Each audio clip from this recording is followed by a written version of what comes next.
자, 동역자 여러분, 이 전쟁을 좋아하는 사람이 있을까요? 또 우리가 윗세대 어른들께서 이게 공산당, 공산주의를 왜 이렇게 싫어할까요? 6.25 전쟁을 일으킨 그 주범, 또한 그토록 또 전쟁에 대한 참혹한 경험들을 해보신 분이라면 바로 이제 그런 이유에 이 전쟁에 대한 트라우마가 있기 때문에 이렇게 공산주의에 대한 이 배타적인 마음을 가지고 있죠. 여러분이 북한이 ICBM을 쏘거나 또는 뭐 핵 추진 연료를 개발해서 로켓을 딱 발사하면 난리가 납니다. 청와대도 밤낮 할 것 없이 새벽 할 것 없이 긴급 안전보장이사회가 회의가 열리고요. 일본도 보면 막 그 신문이나 또는 여러 매체가 막 떠들어대요. 자, 그러니 여러분, 이 전쟁에 대한 위협, 우리 한반도 또는 이 주변 정세에 비하면 늘 긴장의 국면 속에 우리는 살아가요.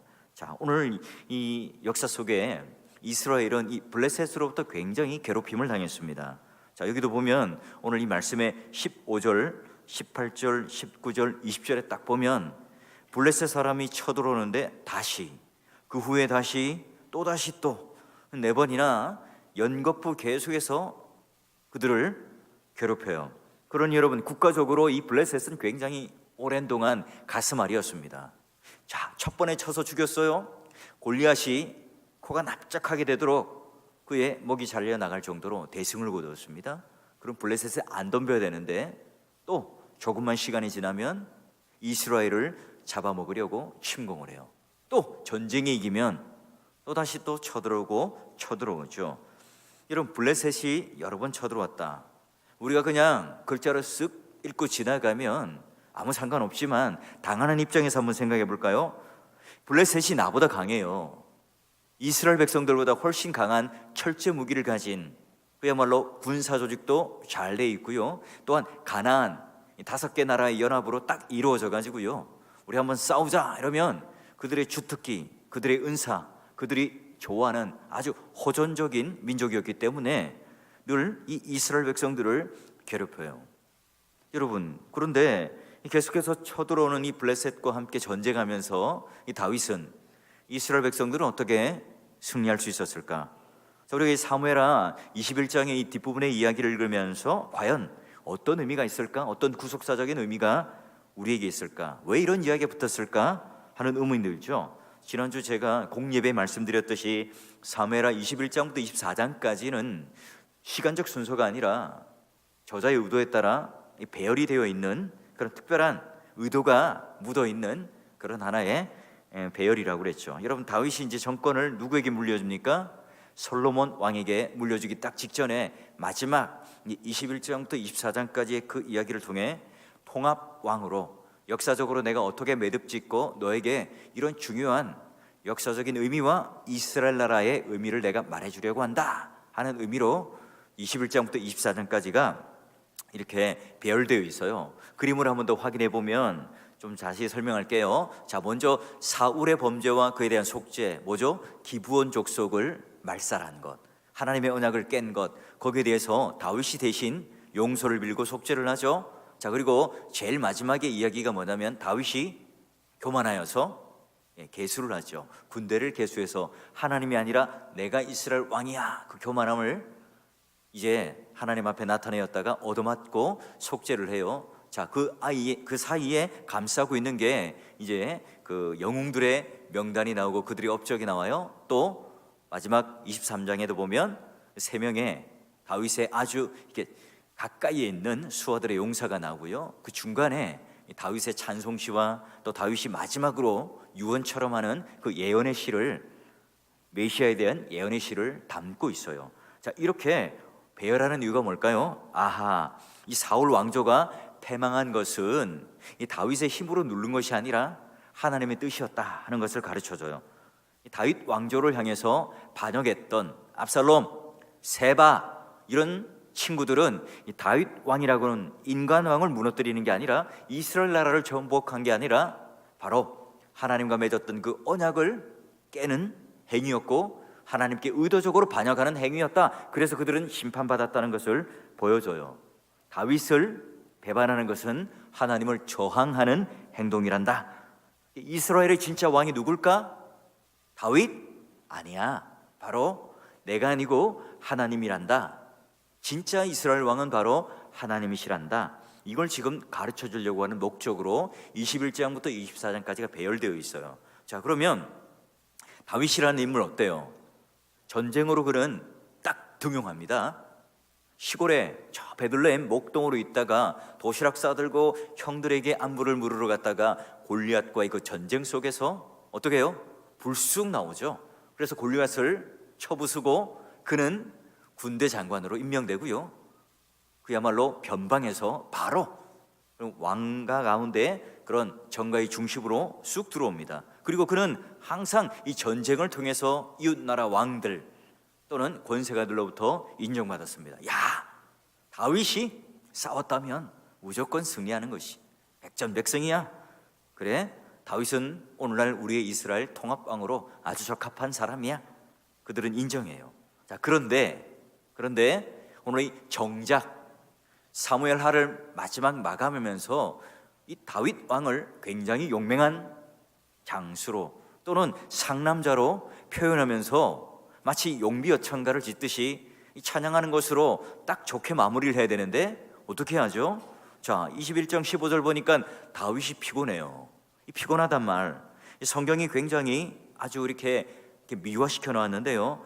흥미로운 것은 이 블레셋과 상대하는 가운데 다윗이 힘이 떨어지고 위기에 빠진 연약한 모습을 그려내고 있어요.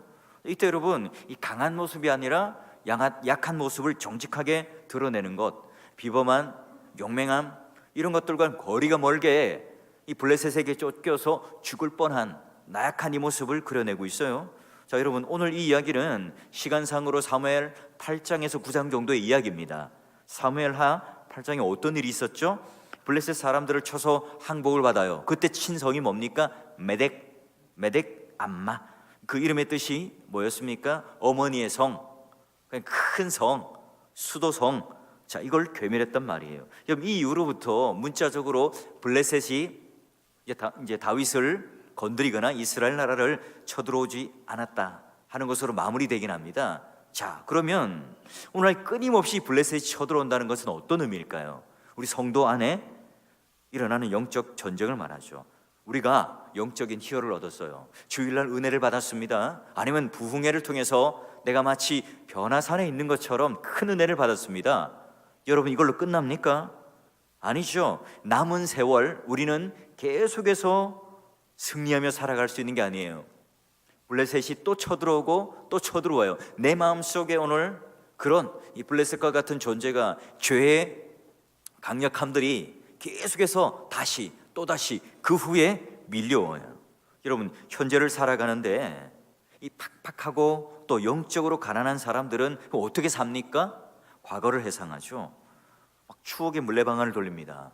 과거에 내가 이런 은혜 받았고, 청년의 때 내가 이런 열심을 했고, 청소년 때 내가 이렇게 잘 믿었다. 여러분, 이걸 가지고 마치 사골곰탕 우려 먹듯이 계속해서 그것만 추억하는 사람이 있어요. 그러나 우리의 성화의 문제는 이 과거의 것을 가지고 우려 먹는다고 될 문제가 아니에요. 지금 현재 내가 누구의 힘으로 성화의 삶을 살고 있는가? 지금 현재 내가 끊임없이 일어나는 내 마음속의 영적 전쟁들, 끊임없이 내 속에 일어나는 욕심들, 끊임없이 내 속에 일어나고 있는 바알이라고 하는 무시무시한 우상들, 끊임없이 내 속에 일어나는 만몬이라고 하는 이 물질에 대한 강력한 신들이 나를 주장하며 나를 넘어뜨리려고 해요.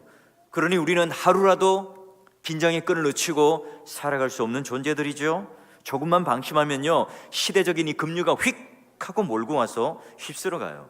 그럼 우리는 성도의 삶은 항상 늘 이 긴장이 따르고 있죠. 우리가 왜 새벽 기도를 합니까? 왜 우리가 매일 말씀 묵상을 하죠? 여러분, 왜 이렇게 좋은 이 불금 금요일에 와서 기도를 하고 또한 말씀을 붙들고 하나님 뜻을 찾는 거죠? 안 나오면 체면이 구겨지니까, 안 나오면 이 중직자로서 리더로서 사람들에게 내가 위신이 안 서니까 그런 게 아니죠. 여러분, 오늘 하나님 앞에 끊임없이 우리의 열심이거나 우리의 어떤 이유가 아니라 나는 매일매일 이런 영적인 거센 블레셋들이 또다시 쳐들어오고 또다시 쳐들어올 때에 죄와 우상과 욕심과 교만이라고 하는 또 다른 모양과 또 다른 형태로 우리에게 몰려오는 이 블레셋과 전투하여서 이길 수 있는 방법이 뭡니까? 매일매일 하나님 뜻을 물어야죠. 매일매일 하나님 내 힘으로가 아니라 하나님을 의지하는 그 기도라고 하는 하나님 은혜의 방편을 붙들고 살아갈 수밖에 없습니다. 내가 하나님 말씀 아니면 내가 세상에 휩쓸려가는 이 조류에 휙 하고 나는 떠내려갈 수밖에 없습니다.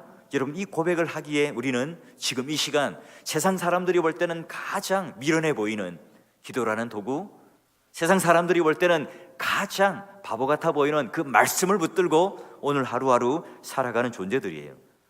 여러분, 베드로 사도가 우리에게 경계한 것처럼 마귀가 우는 사자처럼 우리를 두루 삼키기 위하여 교회를 공격하고 성도를 공격해요. 자, 여러분, 어떤 성도를 내가 찾아 집어삼킬까? 마귀는요 계속해서 습격하고 우리를 삼키려고 찾고 있죠. 여러분, 그럴 때 우리가 방심하면 안 되겠죠. 야, 이 정도면 되었어. 여러분, 우리는 끝난 게 아닙니다. 내가 개인의 종말이 올 때까지, 주님의 재림이 올 때까지 항상 긴장하며 그 하나님 말씀을 내 마음속에 계속해서 공급되어지고, 그리고 내가 하나님 앞에 기도하며 그 뜻을 물으며 하루하루 내가 살아갈 때에 하나님께서 우리에게 승리할 수 있는 그 힘과 능력을 허락하여 주시는 거죠. 이 정도면 블레셋이 항복했어, 이 정도면 내가 해결되었지, 더 이상 덤비지 않을 줄 알았죠. 그런데 오늘도 이 성경을 보니까 4명의 걸출한 블레셋 장군들이 계속해서 또다시 일어나서 이스라엘 진영에 찾아와요. 블레셋 장군 골리앗 3m나 되는 큰 키를 가지고 있는 그런 거인이에요. 무섭고 사납고 힘센 이 장수들 거의 4명이 소개되죠. 모두가 다 이 블레셋의 본거지인 가드 사람 출신이에요. 가드라고 하는 것이 용사들이 많이 난 곳인가 봐요. 자, 첫 번째 보니까 이스비브노, 두 번째가 삽, 세 번째가 골리앗, 네 번째를 보니까 손가락도 6개고 발가락도 6개인데 이름이 없어요. 무명의 용사예요. 여러분, 이름이 없으니까 더 무시무시하지 않습니까? 상상을 하니까 더 이렇게 공포감이 밀려와요. 근데 그에 비하면 다윗의 모습을 어떻게 그립니까? 야, 다윗이 휙휙 날아가지고 그냥 등에 칼을 꽂고 그냥 단박에 승리하는 이 모습을 그려내면 참 은혜가 될 텐데 다윗이 어떻게 했더라? 피곤하더라. 여러분, 이 성경이니까 그래요. 여러분, 그냥 이렇게 피곤하더라 잘 포장한 것 같지만 여러분, 이 거인족과 함께 싸우다가 어떻게 되었어요? 궁지에 몰렸고 죽을 뻔한 위기에 그는 놓였다는 거죠. 성경은 왜 그렇다면 다윗을 좀 멋진 모습으로, 용맹한 모습으로, 이스라엘 왕다운 모습으로, 아니 저기 블레셋 사람들보다 좀 뛰어난 굉장히 힘있고 싸움을 잘하는 진짜 우리 왕답고 진짜 우리가 믿을 만한 그냥 장수로서의 모습으로 그려내고 있지 않을 겁니까? 어찌 보면 블레셋은 굉장히 장대하고 크고 힘있는 존재로 그려내고 오히려 다윗은 우리가 볼 때에 이런 연약한 모습을 그리냐 말이죠. 이때 여러분, 누가 나타납니까? 다윗의 친척 스루야의 아들 아비새가 용맹하게 나타나요. 그리고 그 위기의 순간 다윗을 구해줍니다. 그리고 했던 그의 신앙의 고백이 뭡니까? 다윗, 전쟁에 나오지 마세요. 다윗, 이스라엘의 등불이 꺼지지 않도록 그냥 다윗 나오지 말고요, 우리가 싸울게요. 자, 이게 여러분 역대하에 있는 말씀 21장 7절, 그리고 열왕기상 11장 36절, 또 열왕기상 15장 3절 4절에 이어서 계속해서 다윗을 위하여 예루살렘에게 그에게 등불을 주셨다라고 얘기해요. 자, 하나님께서 다윗과 그의 자손에게 등불을 주시겠다는 약속을 왜 하셨을까요?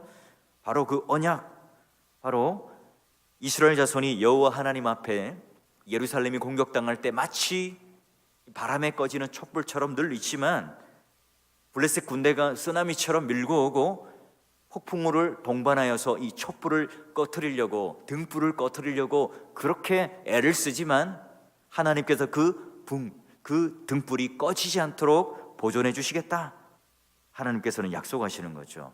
그러니 여러분, 이 전쟁의 마무리를 하면서 바로 이 이스라엘 왕국, 다윗 왕국을 마무리하면서 이 끝에 이 부록처럼 남겨놓은 이유가 뭘까요? 아하, 하나님께서 지금 다윗의 실력이거나 다윗의 지혜거나 다윗이 거느렸던 이 군대의 힘이 아니라 바로 수없이 밀려들은 이 부는 이 바람 속에 꺼져가는 촛불처럼 있지만, 그러나 하나님께서 그 언약으로 신실하게 다윗과 내가 얼마나 언약을 잘 지키는가 봐라.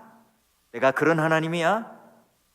하나님과 하나님 자녀 사이에 집요하도록 하나님께서 성실하게 지켜가시는 그 언약, 꺼져가는 것 같지만, 없어져 가는 것 같지만 꺼지지 않고 그 등불이 계속해서 이어지는 그 하나님의 역사들을 이 봐라, 하나님 자손에게 다윗과 했던 이 언약이 영원히 지켜지도록 내가 보살펴주고 내가 바로 그런 하나님으로 너에게 소개해 줄게 하는 의미인 거죠.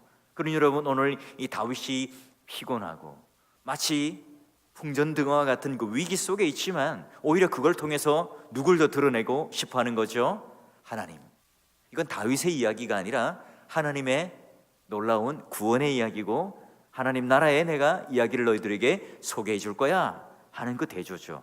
그러기에 여러분, 하나님께서 오늘 이 땅 가운데 우리를 향하여 붙드시는 그 언약의 약속이 뭔가? 이사야 40장 30절 31절 여러분 한번 같이 읽어볼까요? 읽습니다. 시작. 소년이라도 피곤하며 곤비하며 장정이라도 넘어지며 쓰러지되 날개치며 올라감 것이요 다른 박질하여도 곤비하지 아니하겠고 걸어가도 피곤하지 아니하리로다. 아멘. 또 어떤 은혜가 있을까요? 42장 3절 4절 한번 같이 읽어볼까요? 시작. 상한 갈대를 꺾지 아니하며 꺼져가는 등불을 꺼지 아니하며 진실로 정의를 시행할 것이며 그는 쇠하지 아니하며 낙담하지 아니하고 세상에 정의를 세우기에 이르니 섬들이 그 교훈을 앙망하리라. 아멘. 여러분, 이게 그냥 우리는 쓱 하고 읽지만 이 다윗은요, 그의 삶을 통해서 그의 마음 가운데 철필로 새겨진 하나의 고백인 거예요. 여러분, 사무엘 8장 이후에 붙어야 할 이야기가 이 다윗 왕국이 마무리될 쯤에 21장 이후에 이 이야기가 붙는 이유가 뭘까요? 반역할 무리들을 다 제압하고 또한 이스라엘 왕국들이 어느 정도 모든 것들이 다 정리되었을 이때에 왜 다시 갑자기 블레셋이 쳐들어온 얘기, 블레셋 장군들을 무찌른 얘기들을 할까요? 바로 다윗 왕국 계속해서 무너질 것 같았지만 하나님이 붙들고 약속한 왕국이기 때문에 어느 누구도 이 왕국을 무너뜨릴 수 없단다. 마치 상한 갈대를 꺾지 아니하시고 꺼져가는 그 등불을 끄지 아니하시는 그 하나님께서 진실로 정의로 다윗을 붙들었던 것처럼 내가 이스라엘을 붙들 거야. 여러분, 이사야는요 허언을 하고 있는 게 아닙니다. 이사야는 그냥 거짓 평안을 그들에게 말하고 있는 것이 아니라 철저하게 그 다윗 언약을 기억하며 이스라엘 백성들에게 바벨론 포로로 잡혀가는 그 순간 속에 그 언약을 기억하게 하면서 이야기를 하고 있는 거예요. 그러니 오늘 그 하나님께서는 이 땅에 마치 닭날개가 딱 꺾여서 마치 그냥 날개가 있지만 그 기능을 못하는 그 자들을 하나님께서는 다시 독수리 등 날개에 업혀서 마치 그 상승기류를 하나님께서 쫙 하고 주시면은 날개를 쫙 폈더니 그 상승기류 위에서 올라가는 것처럼, 날개를 치며 올라가는 것처럼 하나님께서는 그 백성들을 향하여 피곤하거나 곤비치 아니하겠다는 거예요. 다윗이 피곤하였지만 이 이사야가 이 두 장면을 그려내면서 지금 이스라엘 백성들에게 이야기를 하고 있어요. 지금 비록 내 모든 팔과 발은 착고에 매여서 맨발로 광야길을 걸으며 바벨론의 포로로 가고 있지만 이 다윗의 언약을 통하여 딱 70년의 약속이 딱 차고 나면 하나님께서 나를 어떻게 회복해 주실 것인가, 그 언약의 말씀을 붙들고 그들에게 정확하게 위로하고 또한 선포하고 있어요. 여러분, 사무엘 17장에 보면, 상해 17장에 보면 다윗은 혼자 싸웠죠. 골리앗과 혼자 상대했어요. 자, 이제 이유는 어때요? 하나님께서는 이 다윗이 홀로 싸움을 싸우도록 내버려 두는 것이 아니라 이 블레셋과 상대할 때에 바로 그 부하들, 신실한 동력자들과 함께 싸우게끔 하죠. 물론 여러분, 골리앗과 싸울 때 하나님께서 함께 하셨고 여호와의 이름으로 말미암아 골리앗을 상대해서 이겼습니다. 자, 여러분, 근데 21장에 딱 보니까 도저히 이길 수 없는 이 전쟁에서 다윗은 용사들과 함께 그 싸움을 해요. 다윗에게는 친구가 있었죠. 동력자가 있었습니다. 자, 여러분, 21장 22절 끝에 보니까 이렇게 되어 있죠. 다윗의 손과 그의 부하들의 손에 넘어졌더라. 그럼 다윗은 지금 21장에 딱 오면 혼자 용맹하게 싸우는 게 아닙니다.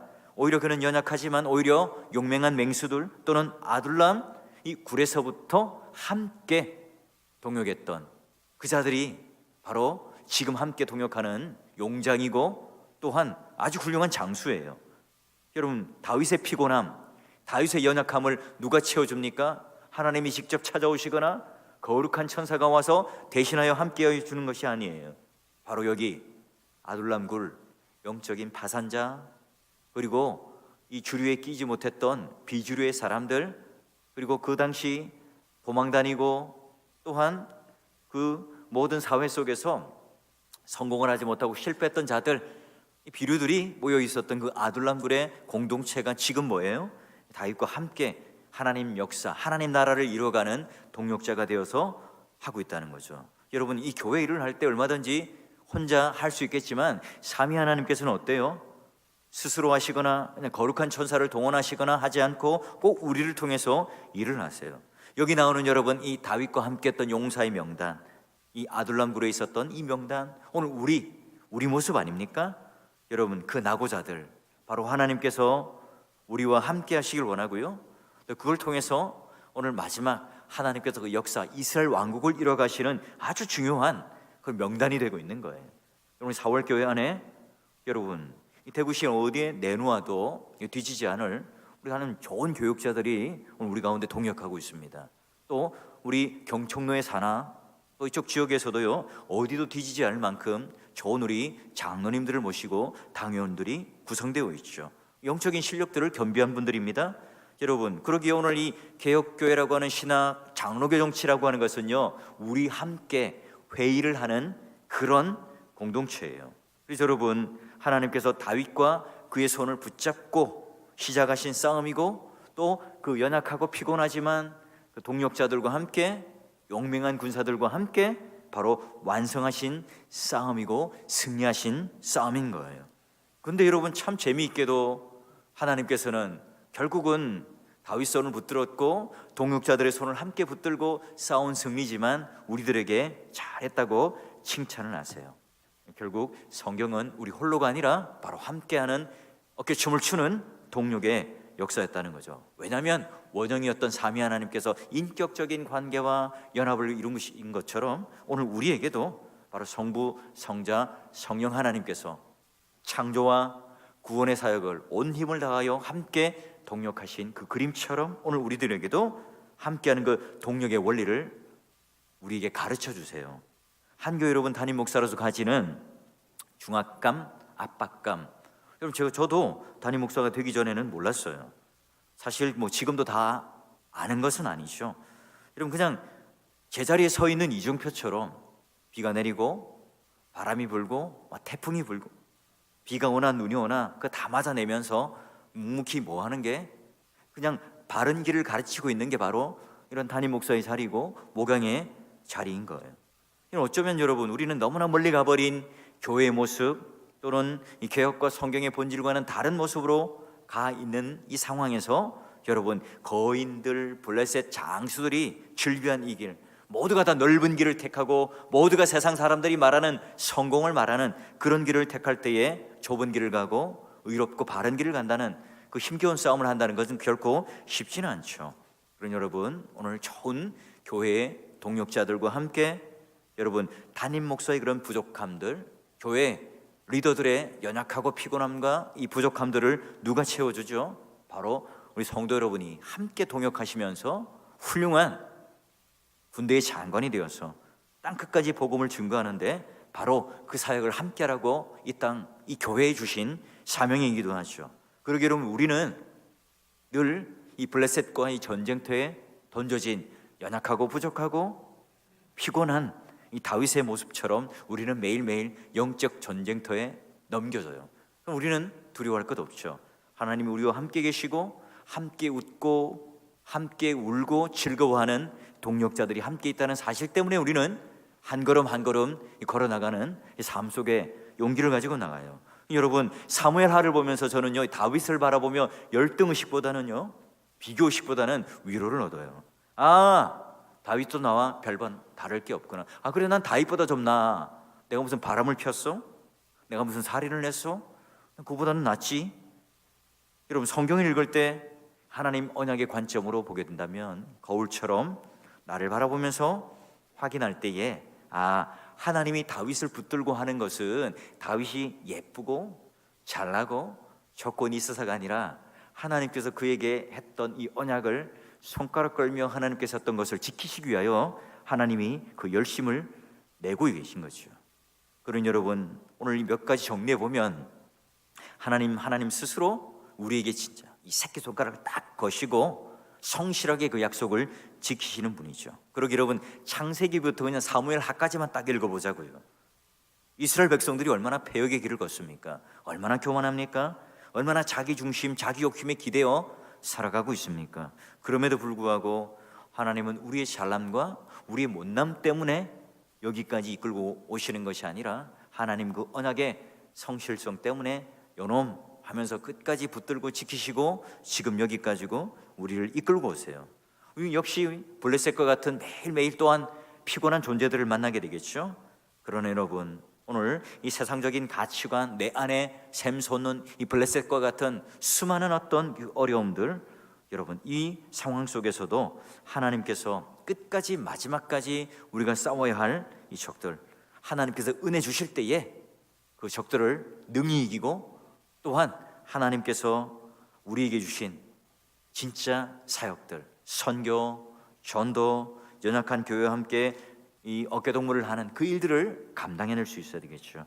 주님은 몇 명이냐가 관심 있는 게 아니라 잃어버린 한 사람에게 대하여 마음에 관심을 가지고 집중을 하셨던 것처럼, 우리 함께 붙들고 기도의 제목 마지막은 뭐죠? 바로 함께하는 동역의 원리들.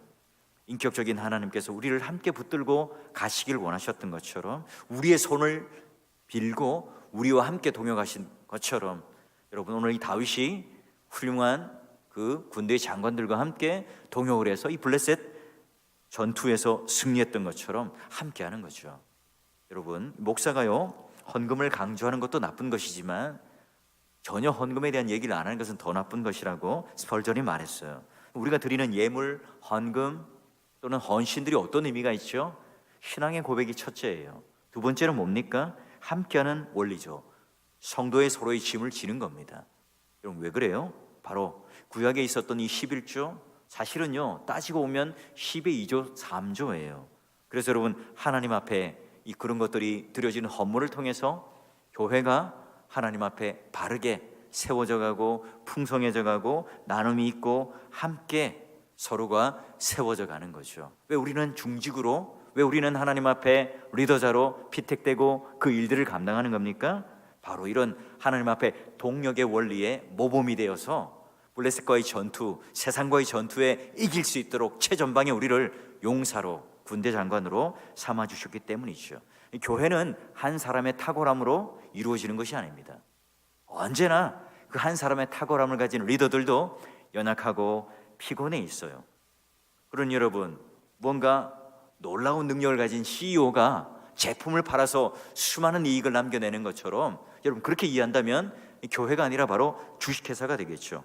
여러분, 교회 안에 연약한 사람, 영적으로 지쳐있는 사람들, 부족한 사람들, 힘들어하는 사람들이 함께 서로가 세워지고 힘을 얻고 위로를 얻는다면, 낙오했던 사람들이 아둘람굴에 모여서 결국은 그 모든 사람들이 블레셋과 전쟁에서 이겨내는 장수가 되었던 것처럼, 오늘 교회가 바로 그런 곳이죠.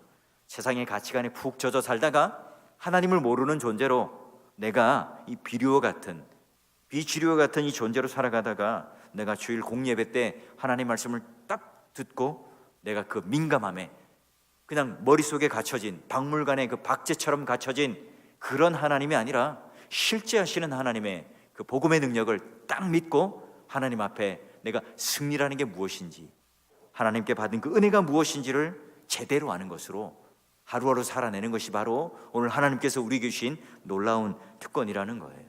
그러니 여러분, 우리가 하나님 앞에 그런 자리에 피투성이가 되도록 함께 부딪히며 싸우는 그 삶 속에서도요, 바로 성도와 함께 예배드리고 함께 찬양드리고 함께 경배드리고 함께 기도드리는 이 자리에 더욱더 열심을 내셔서 오늘 이 밤도 그런 새 힘을 얻으시고 오늘 다윗과 함께 그 손을 붙들고 그 동력자들과 함께 블레셋의 전쟁에 승리를 이뤄냈던 것처럼 여러분의 삶 속에서도요, 그런 하나님 앞에 힘있고 능력 있는 장수로서, 용맹한 군사로서 아름다운 하나님의 나라, 아름다운 교회로서의 흥왕케 되는 이 주인공이 될 수 있기를 오늘 이 밤 하나님 앞에 그런 능력을 달라고, 힘있게 내가 하나님의 사역과 그 일들에 대하여 주인공이 될 수 있도록 해달라고 기도하며 나가기를 주의 이름으로 축원합니다.